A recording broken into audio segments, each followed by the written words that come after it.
Hi good morning, કેમ છો બધા? આપણે જોઈશું તાંબા પિત્તળના વાસણ ચમકાવવા માટે. આમાં લઈ લીધું છે ચણાનો લોટ, મીઠું અને હળદર. હવે આપણે આમાં લીંબુ નીચોઈશું. જોઈ શકો છો તમે વિડીયોમાં, લીંબુ બરોબર નીચોઈ લેવાનું છે. તાંબા પિત્તળના વાસણ એકદમ મસ્ત થઈ જશે, ચમકદાર. તો આ હોમ ટિપ્સ તમે અજમાવી શકો છો. ધ્યાનથી વિડીયોને જુઓ. કેટલા મસ્ત એકદમ ચોખ્ખા વાસણ થઈ જાય છે. લીંબુને બરોબર નીચોઈ લીધું છે આપણે. હવે એને મિક્સ કરી લેવાનું છે. બરોબર પાણી રેડીને મિક્સ કરી લઈશું. જોઈ શકો છો આપ વિડીયોમાં. મિક્સ થઈ જશે પછી આપણે એને મસ્ત રીતે વાસણ ઉપર લગાવી લઈશું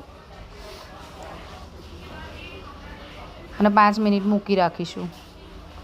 પછી ઘસી લેવાથી એકદમ મસ્ત ચમકદાર વાસણ થઈ જશે. આપ વિડીયોમાં જોઈ શકો છો વાસણ કેટલા મસ્ત થઈ ગયા છે, એકદમ ચોખ્ખા.